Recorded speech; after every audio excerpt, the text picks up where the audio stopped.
Great. All right, so we've gotten booked. How can we get rebooked with these students? You want to make a good first impression, especially those of you who are just starting out. You'll find that a lot of the new students are paired with new teachers. And the reason is because students who've been here for a year or 2 years, they have their favorite teachers. They will never leave their favorite teachers. So you are promoted to the new students coming in, and they're, for the first few months, they're testing out different teachers. They're booking with different ones, trying to gauge what's your style, what are my preferences, which one resonates best with my child, sort of thing. So you want to make a strong first impression, make them want to keep coming back for more. This includes your classroom setup. It also includes having really good lighting. So for backgrounds, make sure that it's clean and neat. It's not cluttered. We do not want to see your bed in the background unless it's a lesson about rooms, homes and houses. We don't want to see your kitchen. We don't want to see your kids running around or your dogs playing, even though might be really cute. So make sure that you have a nice and clean background. You might put it up against a wall and have one little piece in there to show that it's your designated teaching area. It doesn't have to be fancy. It can be a welcome sign. It can be the teacher's name, the student's name. It could be a banner. It could be a map, whatever it is. Just one little piece to show that this is your teaching space. Make sure that you have really good audio quality, right? So some teachers use those earbuds with built-in mics. The only problem with those is the teachers will have to, they often will hold it up right against their mouths, but they can't be holding it for hours on end. They get tired, so they'll drop it and then hold it, then drop it, and so it'll go kind of out, and then it goes back in, and then back out, and then it goes back in, and it's in and out, and in and out, and in and out. And it's really hard to follow as the student because the sound keeps cutting out. So you can do different things. You could have a headset. I like having something fixed in place. That way it gives really consistent audio. What you could also venture to explore. Mine personally is a wireless headset, which I adore because I can move anywhere in the room and you can still hear me.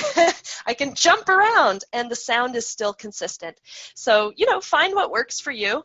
And if it's worth it, you can make the investment. It took me a year before I decided to invest in this, and I was kicking myself for not doing it sooner. So, try to figure out which equipment works best. Connie, yes, this one is Logitech, but I can't remember what model it is. But I think a lot of people use Logitech as well. Oh, you've tried 3. Oh, dear. Okay. Oh, thanks, Catherine. Okay, you've got us covered. Perfect. Also consider the distance and the camera angles, right? So you don't want to be too close the whole lesson. Hi, how's it going? It's a little bit terrifying. You also don't want to be too far. Can you say the word Rex, Rex, Rex? Right? They can't see your mouth.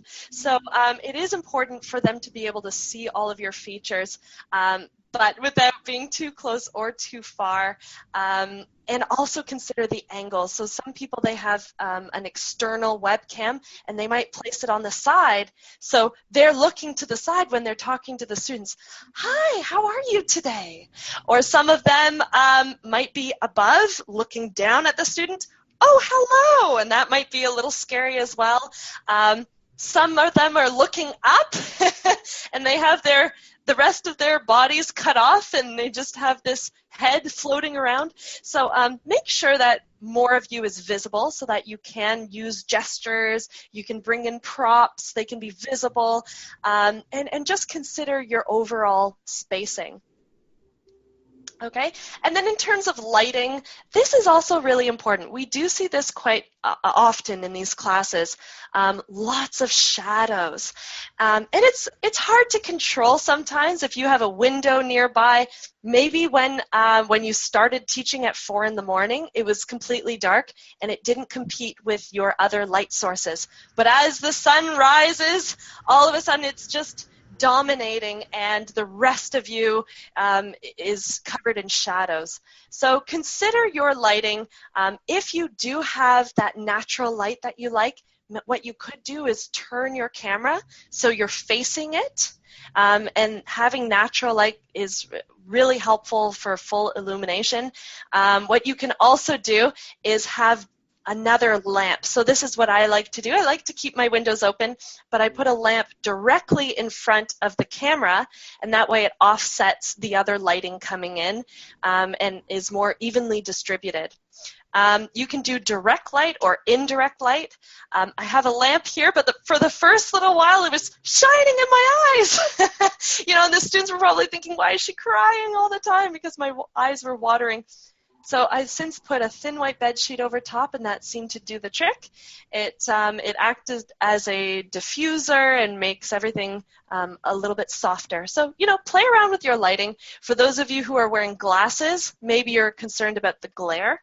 So you might have lamps on different sides, or you might do indirect light, as we were talking about before, where maybe you have some type of board and the light reflects onto it and then back onto you. So it's indirect, but it's still evenly distributed. So, play around with it. But this really does help in terms of booking rates. Okay. Where do we get the cool VIP Kit shirts? Oh, well, at present, you can only get them from the head office, but it's quite costly for them to send them overseas. But they are looking into having a manufacturer in the U.S. so that they can mass produce and we'll be able to buy them more easily. Great question. That might come out in the next few months, or it might take a year. I'm not entirely sure about the timeline. Yeah. Okay, great. Practice round. Would anyone like to share what their classroom setup is like so we can get some more ideas?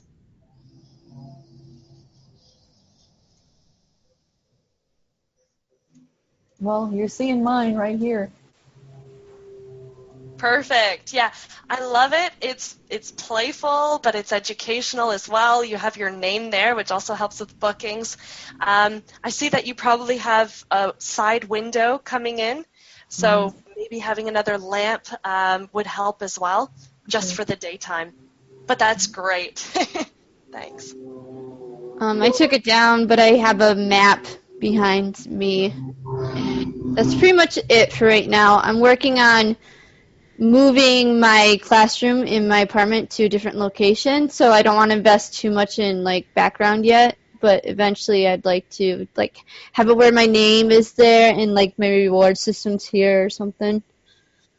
Perfect. I love the idea of having the reward system visible throughout the lesson so that they can see their progress. That's great. Catherine says, mine has Velcro on the green paper to switch rewards quickly. That's wonderful.